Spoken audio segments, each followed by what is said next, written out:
ditutup dengan plastik, kemudian dipasang selimut tidak begitu ketat menutupi si anak.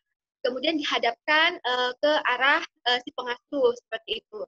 Apabila tidak memiliki stroller, maka orang tua bisa menggendong anaknya, kan tetapi posisi dari muka anaknya itu itu juga menjalankan pola hidup bersih dan sehat seperti cuci tangan dengan sabun ataupun air ataupun dengan hand scrub yang mengandung alkohol 70%, kemudian mengganti pakaian yang bersih dan jangan lupa menggunakan masker serta physical distancing, jarak antara si pengasuh dengan orang di sekitarnya apabila ia harus bepergian di luar itu sekitar 1 sampai 2 meter seperti itu Bapak Ibu sekalian.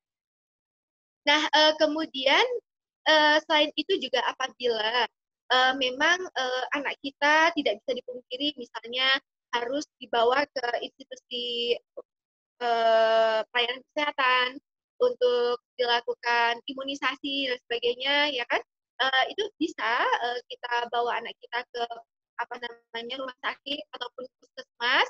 Akan tetapi seperti itu tadi yang telah kita paparkan bahwa kita harus menerapkan pencegahan dan pengendalian infeksi di sarana kesehatan dan tentu saja agak lebih strict seperti itu ya, karena kita tahu bahwa rumah sakit itu kan kita tidak bisa eliminir.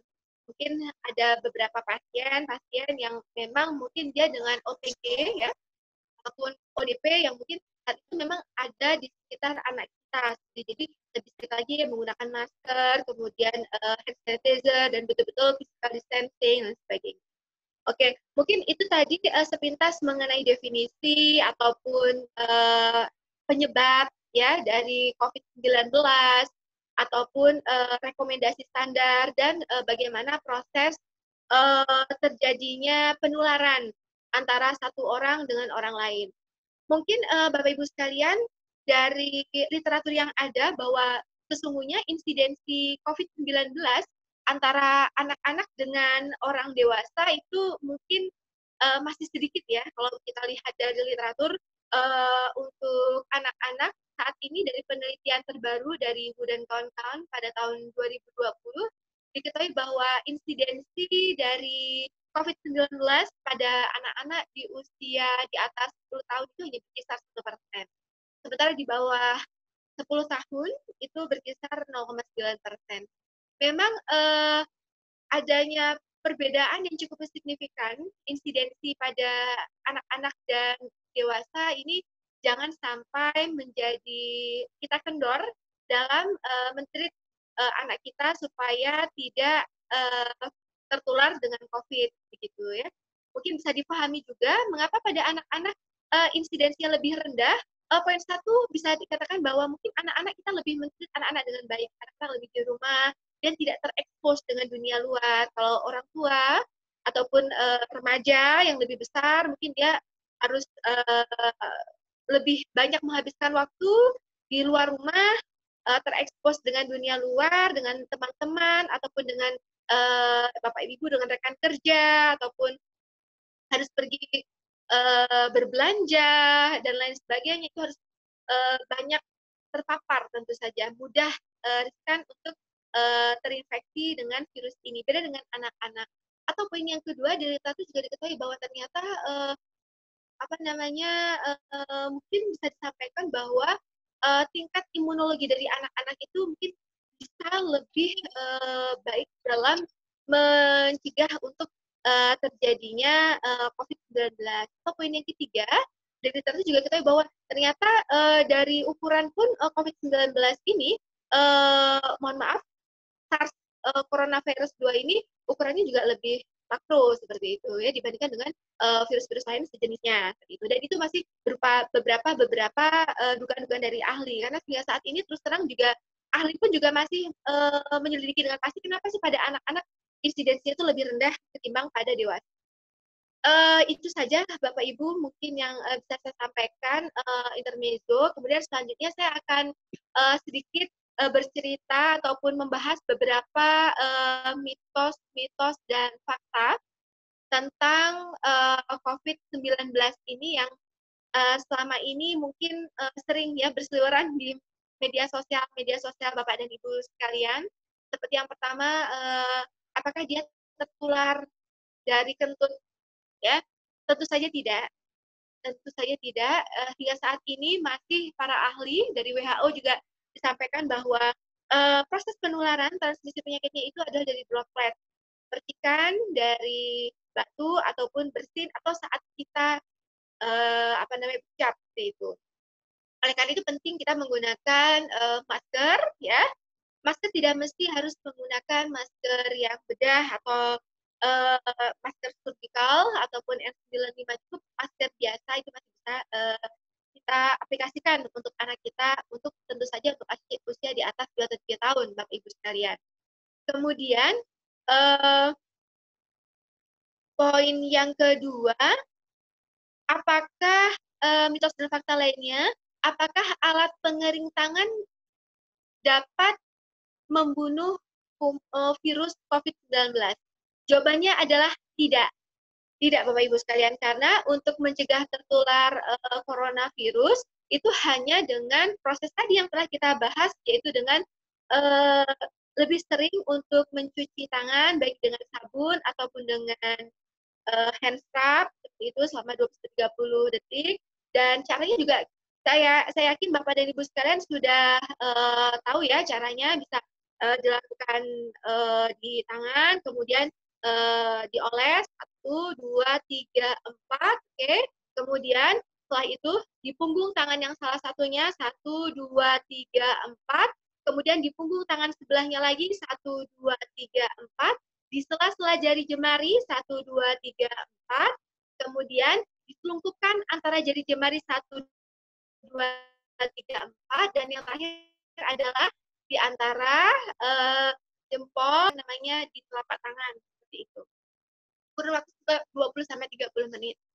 Jadi hanya itu. Kemudian juga kita juga harus selain memberikan edukasi pada anak kita tentang harus sering untuk mencuci tangan, kemudian juga meminimalisir untuk menyentuh mulut, mata, dan hidung. Dan kemudian satu lagi yang mungkin agak sulit bagi kita orang tua, yaitu untuk menghindari mencium anak ya. Karena apa? Takut nanti kita tidak pernah tahu apakah kita ini mungkin OTG ya, jangan sampai kita ini. Kita tidak pernah tahu, mungkin saja kita OTG dan kita pernah bertemu dengan orang yang siapa tahu kita tidak pernah tahu. Selanjutnya dia memang bisa jadi menjadi confirm COVID-19 dan sebagainya. Kita tidak tahu, jangan sampai karena keteledoran kita menularkan pada anak kita di rumah seperti itu. Dan selanjutnya, apakah lampu ultraviolet disinfektan itu dapat membunuh COVID? Ini banyak juga dijual-jual alat-alat seperti itu yang ada testimoni disampaikan bahwa bisa membunuh ya, lampu ultraviolet itu bisa membunuh kali tidak, dan bahkan bahaya, menyebabkan iritasi, Bapak Ibu. Kemudian mitos dan fakta lainnya, apakah vaksin untuk mengeliminir pneumonia atau pneumokokus ya itu dapat bermanfaat untuk melawan corona? Jawabannya adalah tidak, Bapak Ibu sekalian. Karena virus corona ini masih baru tentunya dan berbeda peruntukannya dibandingkan dengan vaksin yang telah ada saat ini seperti itu. Dan tentu saja apabila anak Bapak dan Ibu saat ini sudah waktunya untuk mendapatkan imunisasi, silahkan bisa langsung menuju ke fasilitas kesehatan terdekat supaya anaknya bisa diberikan imunisasi sesuai dengan guidelines dari Ikatan Dokter Anak Indonesia atau Kemenkes seperti itu. Tetapi apabila memang Bapak ataupun Ibu khawatir dan saat ini mungkin berada di daerah yang ada transmisi, betul kita belum ya, dan semoga saya tidak di Aceh, itu bisa dipending 2 bahkan terakhir bisa sampai 2-4 minggu setelahnya, setelah kondisi stabil, boleh dilakukan imunisasi seperti sesuai dengan cakupan imunisasi yang telah didapatkan sebelumnya. Kemudian pertanyaannya, bagaimana dokter apabila anak saya di atas 18 bulan? Bisa nggak dok anak saya untuk dilakukan imunisasi? Boleh, silakan saja, tidak masalah ya. Bisa dilakukan imunisasi. Kemudian mitos dan fakta selanjutnya adalah boleh tidak sih dok menyemprot alkohol ataupun klorin karena katanya alkohol ataupun klorin itu bisa membunuh virus corona. Jadi ternyata Bapak Ibu ini adalah mispersepsi yang ternyata sudah begitu masif kita lakukan selama ini ya, begitu masuk dan keluar kampung dari kemarin saat jadi lockdown seperti itu disemprot dengan klorin ya ataupun disinfektan. Jadi sebetulnya itu tidak bermanfaat apabila virus tersebut sudah terlanjur masuk ke dalam saluran pernafasan kita gitu. Dia hanya bermanfaat itu untuk disinfektan permukaan dan tapi tentu saja harus melalui rekomendasi seperti itu dan bahaya kalau kita lihat memes yang ada ya ataupun gambar-gambar yang tersebar di WA ataupun sosmed dan sebagainya sampai mata-mata pun juga disemprot dengan cairan klorin ataupun dengan disinfektan itu sangat berbahaya sekali karena bisa berakibat iritasi pada membran mata ataupun pada kulit ataupun juga bisa merusak pakaian seperti itu Bapak. Nah, kemudian mitos dan fakta selanjutnya, selama ini beredar juga di masyarakat bahwa dikatakan dengan kita rajin untuk membersihkan hidung dengan menggunakan air cairan NaCl 0,9%, itu atau normal salin itu dapat mencegah terjadinya corona dan itu salah. Jawabannya tidak ada apa namanya, belum ada penelitian dan tidak diketahui itu tidak bisa mencegah untuk terjangkitnya corona pada anak kita. Kemudian juga ada beberapa ibu-ibu yang mengatakan anak saya berikan serbuk bawang putih dok, supaya untuk mencegah corona. Nah, jadi sebetulnya Bapak Ibu sekalian bahwa bawang putih itu bagus karena dia itu bersifat sebagai antimikroba. Akan tetapi hingga saat ini belum ada EBM atau evidence based medicine atau bukti klinis ya di masa pandemi ini bahwa bawang putih itu bisa bermanfaat mengobati ataupun mencegah terjadinya COVID-19 ini. Kemudian selanjutnya ada yang sampaikan bahwa wah kita di Aceh itu panas ya, panas, udaranya panas sehingga mustahil bisa terjadi outbreak ataupun banyak yang bakal menderita COVID-19. Itu salah, sama sekali salah Bapak Ibu.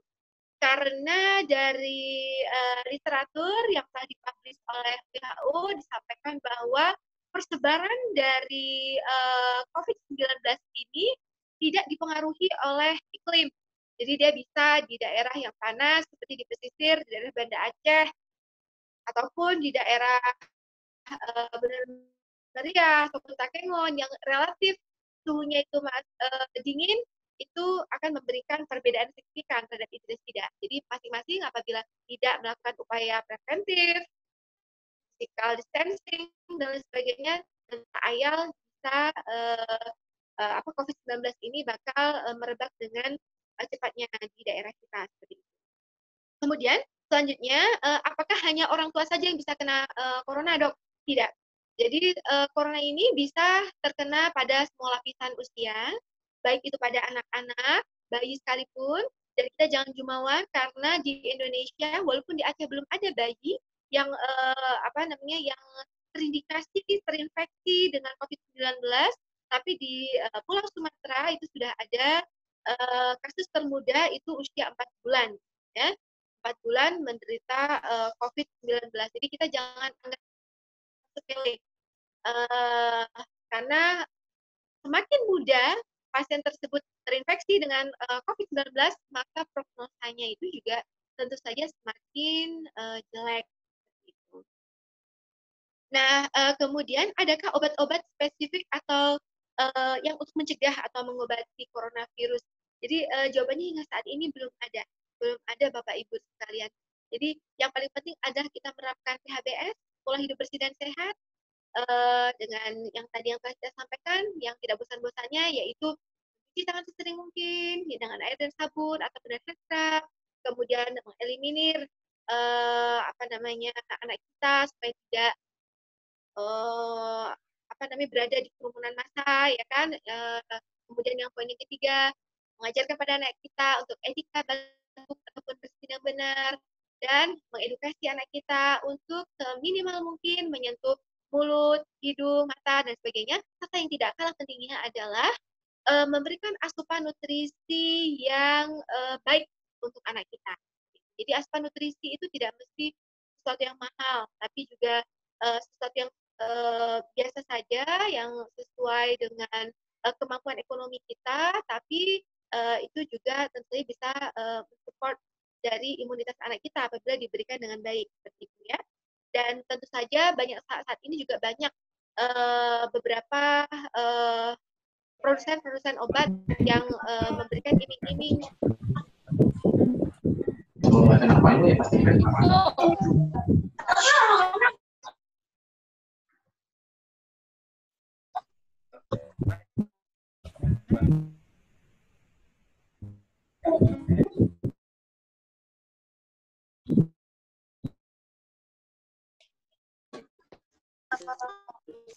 Pola hidup bersih tadi makin baik. Dokter, ada pertanyaan, Dok.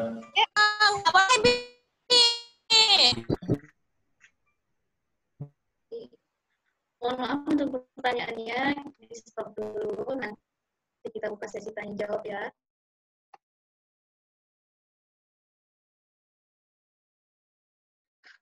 Aduh, macet.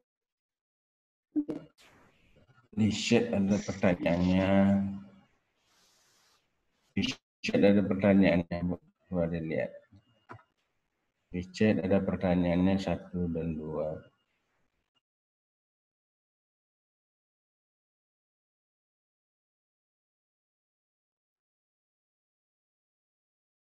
Ini pertanyaannya dijawab di mana?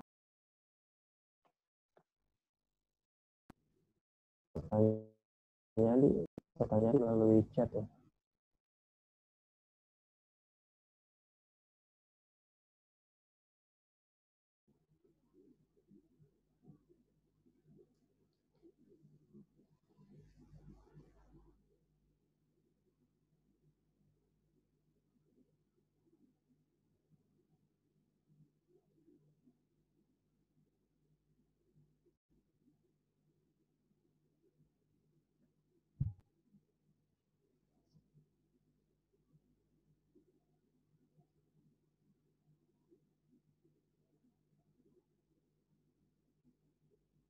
Bagaimana Bu Dini? Pertanyaan belum masuk ya, saya rasa ya. Oh iya, mohon maaf Bu, tadi koneksi saya macet-macet. Ini baru join lagi. Oke, untuk sekarang kita buka sesi pertanyaan. Nah, tadi setelah materi dipaparkan oleh Dokter Tita, saya yakin peserta webinar sekalian punya pertanyaannya masing-masing. Nah, untuk pertanyaannya hanya diterima yang raise hand ya, tapi setelah saya buka di sesi awal. Nah, untuk yang tidak raise hand, langsung unmute voice-nya, itu tidak diperkenankan untuk berbicara. Nah, setelah raise hand, akan saya panggilkan siapa namanya, baru pertanyaannya akan ditampung. Nah, untuk Ibu Dokter, saya ingin menanyakan nih sebelumnya, Ibu mau pertanyaannya ditampung terlebih dahulu, atau kita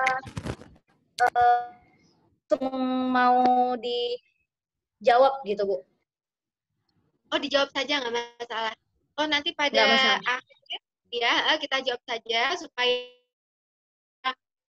waktunya juga tinggal beberapa saat lagi ya, Bu Dini ya.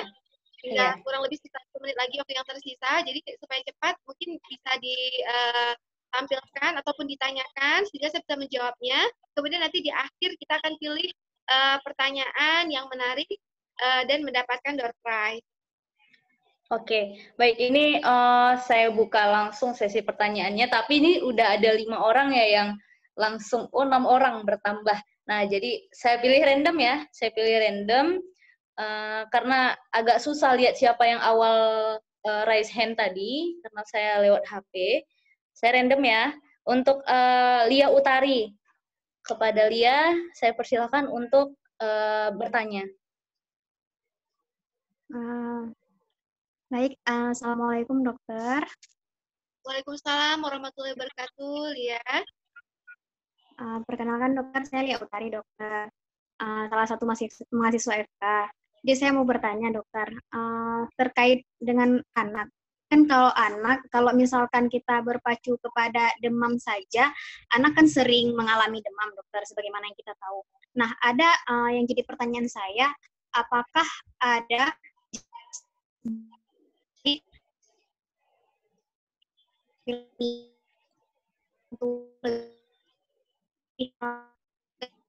berarti gejala langsung.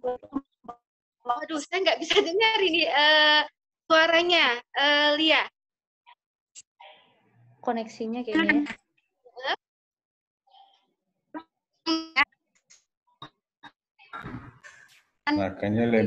Makanya lebih bagus dibaca di chat itu.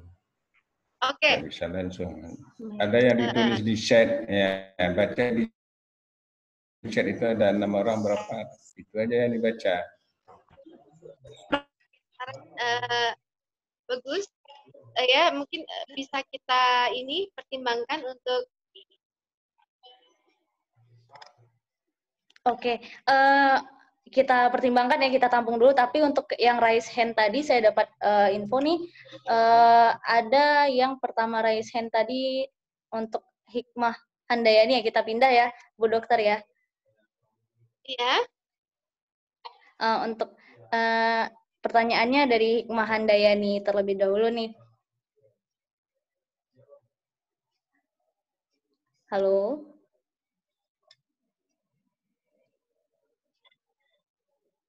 Halo. Halo, assalamualaikum. Waalaikumsalam.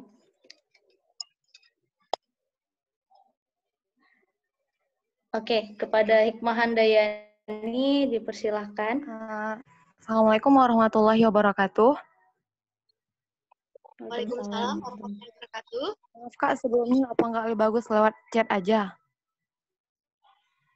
Untuk pertanyaan.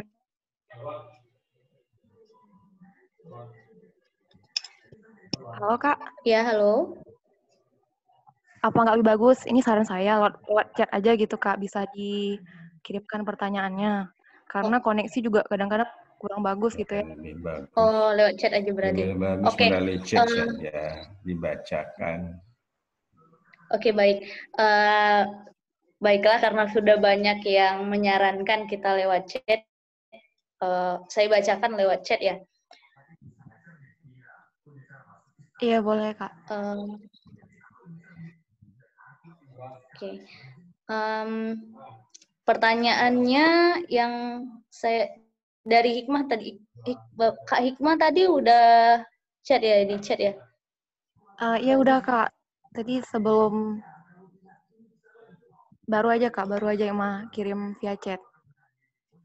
Oke, karena tadi yang duluan raise hand, nggak apa-apa, kita ikut itu aja. Nah, untuk pertanyaannya, izin bertanya Bu Dokter. Yang pertama, dari informasi yang saya dapatkan bahwa banyak penduduk di negara yang tingkat permasalahan pandemi COVID-19-nya tinggi ialah dari kalangan manula atau manusia lanjut usia. Apakah benar bahwa mereka lebih beresiko? Boleh tolong dijelaskan Dok, mengapa demikian? Baik, terima kasih banyak Ibu Dini. Ini ada pertanyaan dari Hikmah tadi ya? Iya, Hikmah. Ya, oke. Hikmah, terima kasih banyak atas pertanyaannya. Bagus sekali pertanyaannya. Jadi memang benar sekali bahwa dari insidensi sendiri dari COVID-19 itu yang paling banyak adalah untuk usia yang di atas 58 tahun dengan ataupun dengan penyakit komorbid lainnya seperti dengan penyakit diabetes mellitus, ataupun penyakit stroke sebelumnya, ataupun penyakit kanker atau penyakit jantung dan sebagainya, seperti itu. Mengapa pada usia manula ataupun di atas 20-60 tahun itu lebih riskan untuk terinfeksi COVID-19, karena juga selain faktor tadi yang saya sampaikan bahwa untuk usia yang manula itu pasti sudah disertai dengan penyakit komorbid, bisa disampaikan juga bahwa pada manula tersebut itu juga status imunitasnya itu juga menurun. Jadi ketika terjadi transmisi virus itu ke tubuhnya, maka antibodinya itu tidak mampu untuk mengeliminir seperti itu virus yang masuk. Sehingga ketika terjadi bangkitannya tersebut, maka lebih severe daripada pada populasi remaja ataupun usia di bawahnya. Seperti itu. Bagaimana? Apakah bisa cukup dipahami? Ya udah dok, tapi ada pertanyaan 2 lagi nih dok. Kira-kira Ya. masih bisa ditanyakan? Ada 2 pertanyaan lagi. Oke. Tapi yang lainnya bagaimana ini? Yang lainnya? Saya batasi ya untuk pertanyaannya. Itu banyak ya, tapi kita batasi 1 karena mungkin banyak pertanyaan lainnya yang menunggu.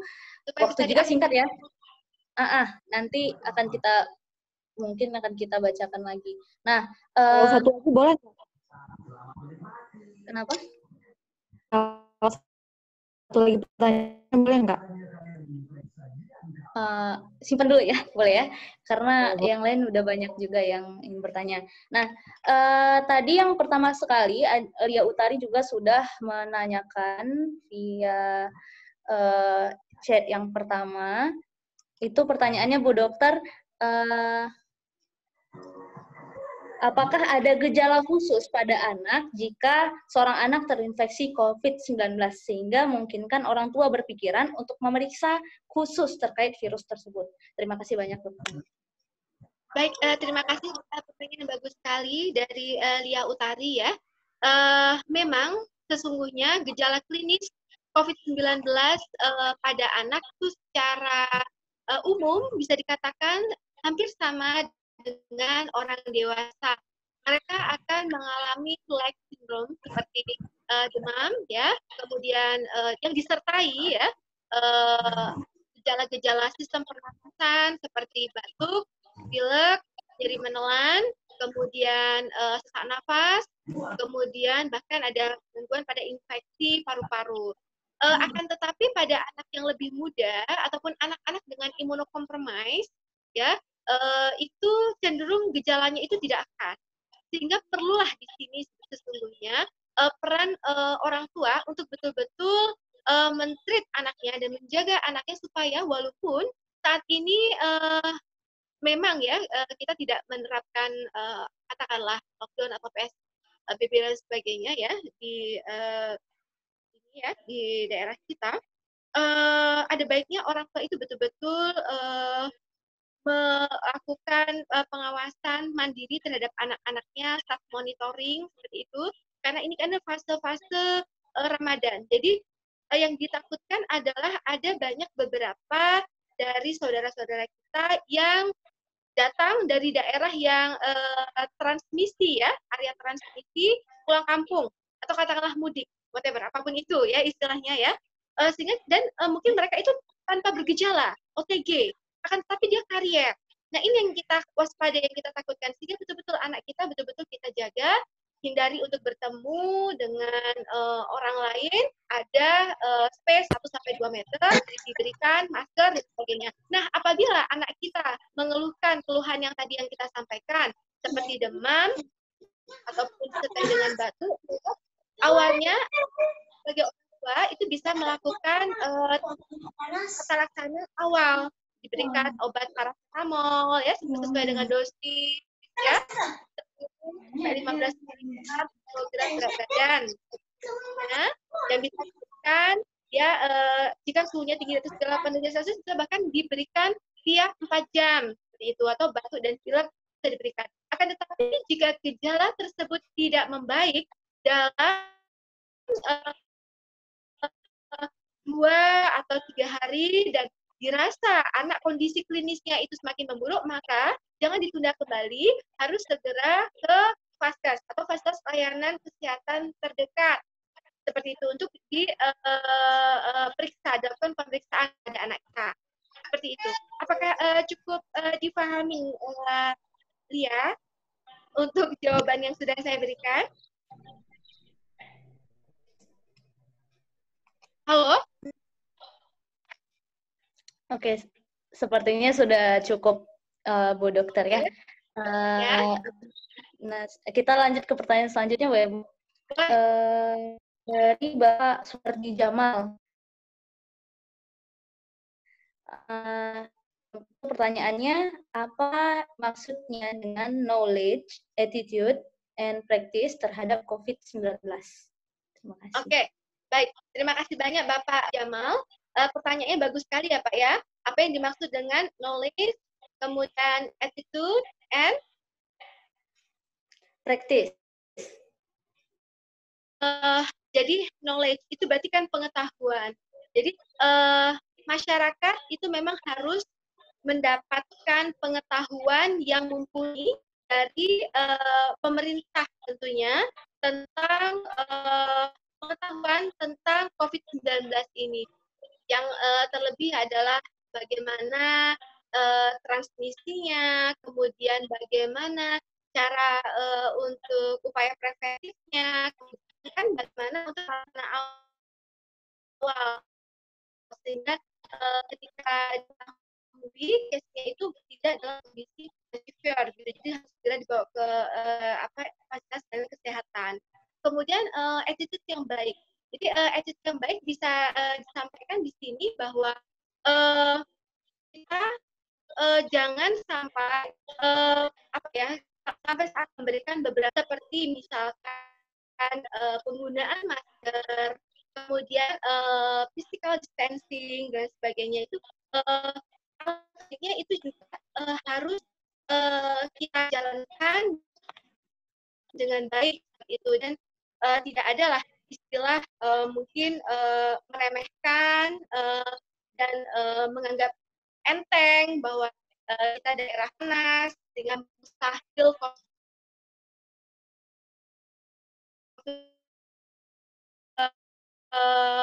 dengan baik ya, terutama untuk nakes-nakes, tenaga kesehatan, itu untuk bisa dapat upayakan untuk tindakan preventif itu dengan memberikan edukasi di masyarakat.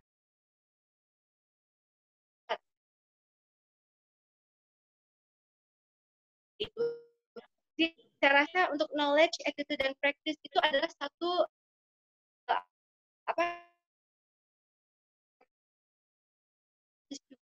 juga.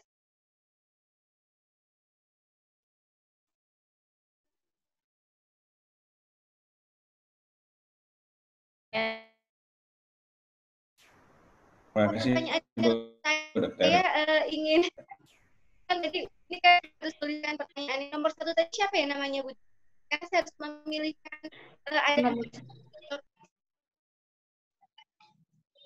Iya. Oke. Yang pertama tadi Hikmah Handayani tentang yang pasien lansia ya, kebanyakan lansia.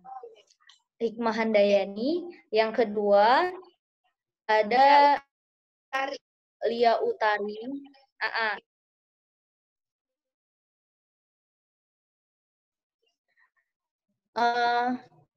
Oke. Ini menurut saya ada pertanyaan yang menarik ya Bu ya. Dari Rahmah Yulianti. Ibu Rahmah Yulianti. Bagaimana masih orang tua untuk menyampaikan pada anak mengenai virus COVID-19 terkait WFH dan lockdown, terutama ketika ada orang terdekat mereka yang menjadi pasien COVID-19. Karena kemungkinan anak mengetahui COVID-19 hanya dari media, sehingga hal ini menimbulkan pertanyaan di benak anak dan dapat menyebabkan dampak psikologis seperti rasa cemas, perilaku, sulit tidur, mudah marah, sulit fokus, dan sedih berlebihan atau merasakan psikosomatis. Oke, Gitu. bagus sekali. Terima kasih atas pertanyaan Ibu Rahma Yulianti. Bagus sekali pertanyaannya. Dan ini mungkin ini yang sering diabaikan dari orang tua ya, mengenai dampak psikologis pada. Jadi dengan banyaknya bombardir informasi yang diberikan mengenai COVID-19, ketakutan, cemas, dan sebagainya. Apalagi juga anak itu lebih peka apabila kita selaku orang tua juga panik, cemas, maka akan memberikan vibrasi ya, ansietas tersebut kepada anak. Nah, bagaimana cara melakukan edukasi? Edukasi saat ini bisa dilakukan kita selaku orang tua sesuai dengan kemampuan kognitif anak. Tentu saja berbeda cara melakukan edukasinya. Untuk anak-anak yang pendidikannya sudah lebih dewasa, katakanlah untuk anak-anak usia sekolah dasar ataupun SMP seperti itu, atau benar SMA itu sih berbeda caranya. Untuk yang SMA mungkin lebih mudah ya, karena mereka juga saat ini juga selalu menggunakan gadget ya, sehingga media informasi itu juga dengan mudah mereka dapatkan, sehingga lebih mudah kita melakukan edukasi pada anak. Mungkin hanya superficial saja, seperti mengingatkan untuk menggunakan masker ataupun PHBS seperti itu ya, dan tidak tergiur dengan teman-temannya walaupun dilihat di status sosial media masih sering kongko-kongko di kafe ya, update status seperti itu kan. Remaja ini kan masih tergejolak ya. Ya, kenapa orang lain boleh untuk masih tetap jalan-jalan, berkumpul-kumpul di kedai kopi dan sebagainya, sementara dia terkungkung seperti itu di rumah. Nah, hal seperti itu lebih mungkin saya rasa lebih memudahkan kita sebagai orang tua untuk memberikan pemahaman kepada anak yang usianya mungkin sudah dewasa, SMA katakanlah seperti itu, karena kan usia untuk anak itu hingga 18 tahun. Nah, beda halnya untuk anak-anak yang usia SD seperti itu. Tentu saja dengan bahasa-bahasa yang mudah dipahami, tidak perlu kontekstual, tapi bisa dipahami untuk anak usia seusianya. Kita bisa menggunakan platform seperti komik ya, karena kan ada beberapa yang komik-komik animasi seperti itu untuk menjelaskan edukasi mengenai COVID-19, Ibu. Jadi kita bisa menggunakan sambil kita bercerita mengenai apa itu COVID, tapi kan tidak mesti teoritik ya, tapi yang seperti superficial saja, itu ditularkan dari mana? Katakanlah itu ditularkan dari droplet, percikan batu dan bersin, sehingga kita harus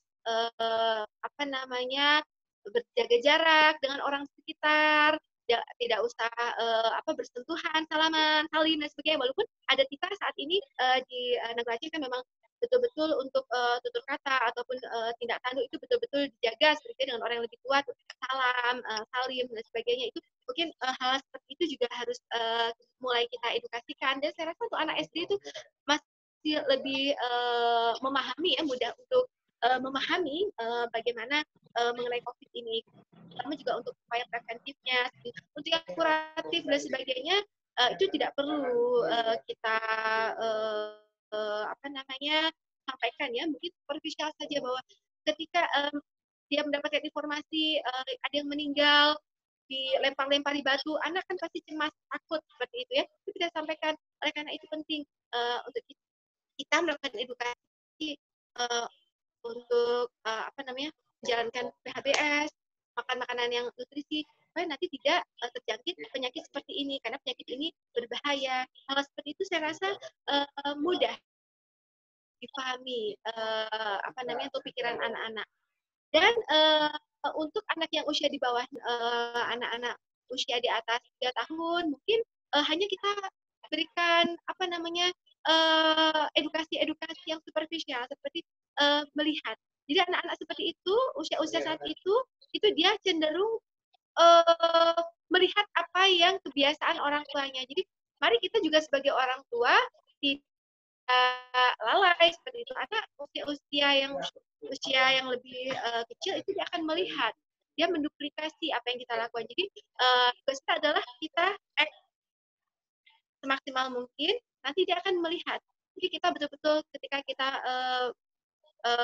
melakukan tindakan apa, setelah melakukan tindakan apa, kita cuci tangan yang bersih dengan sabun, dan kita ajak juga, kita partisipasi anak kita. Kemudian masker, untuk anak-anak itu perlu juga kita ikut sertakan anak-anak untuk membuat, mungkin bisa membuat masker sendiri yang ya bersama anak seperti itu ya, masker yang lucu-lucu, dari kain yang lucu-lucu. Jadi anak dilibatkan seperti itu, pasti lebih apa namanya, lebih senang seperti itu. Dan kemudian juga kita sebagai orang tua juga jangan menakut-nakuti dengan cara tutur yang baik. Jangan kesannya menakut-nakuti, meneror, karena kan terus terang ibu-ibu paling sering ya nakut-nakuti, misalnya anak pengen es krim, nanti kita sampaikan nanti ditangkap Pak Polisi ataupun apa.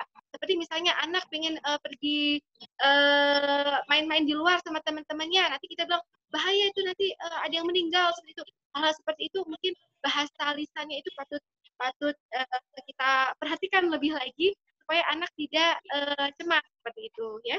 Mungkin itu Ibu Rahmah Yulianti. Oke. Terima kasih Bu Dokter yang jawabannya udah mencangkup kedua pertanyaan sekaligus nih saya rasa ya. Jadi Ibu kita mau lanjut ke pertanyaan atau Ibu ini waktu sebenarnya udah habis ya? Atau mau Ibu jawab via WA nanti? Oh iya, boleh nanti via WA saja. Tapi ini berarti pertanyaan ada 4 ya. Ada 4 pertanyaan dari Hikmah Andayani, Ria, Bapak Suwardi Jamal, dan Ibu Yulianti yang sudah masuk. Iya. Iya Ibu Dini? Berarti iya Ibu, sesuai pilihan dokter ya. Pas vouchernya 4 sebenarnya. Iya. Iya. Oke, karena waktunya juga sudah habis, dan untuk semua pertanyaan yang lain, jangan takut, itu akan dijawab via WA kembali oleh dokter. Nah, dan untuk yang sudah bertanya, terima kasih. Mungkin juga udah mewakili dari setiap peserta-peserta yang lain. Mudah-mudahan apa yang kita dapat hari ini berguna untuk kita. Dan juga terima kasih kepada Ibu Dokter yang telah meluangkan waktunya. Saya selaku moderator, lebih kurang mohon maaf, dan saya akhiri. Wassalamualaikum warahmatullahi wabarakatuh. Waalaikumsalam warahmatullahi wabarakatuh. Terima kasih banyak Bu Dokter. Terima kasih Bapak.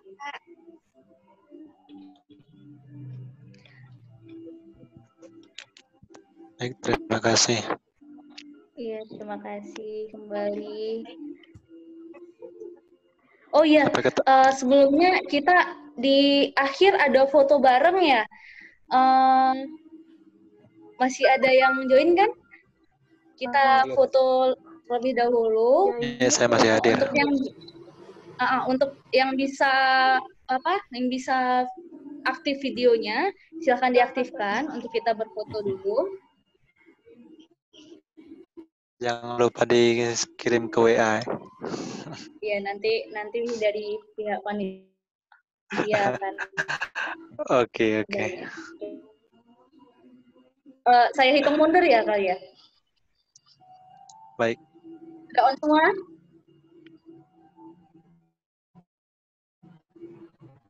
Saya cek dulu ya.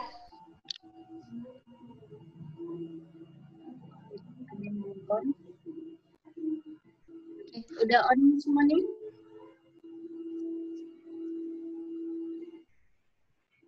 Terima kasih untuk peserta yang udah on videonya. Saya hitung mundur ya. Silakan bergaya sesuai dengan gaya masing-masing. Oke. Saya hitung mundur. 3, 2, 1. Oke.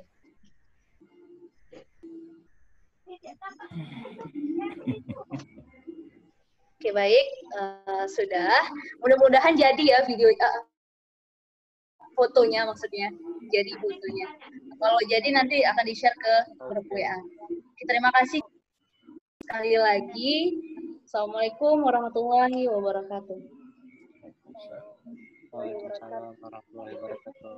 Sampai jumpa kembali.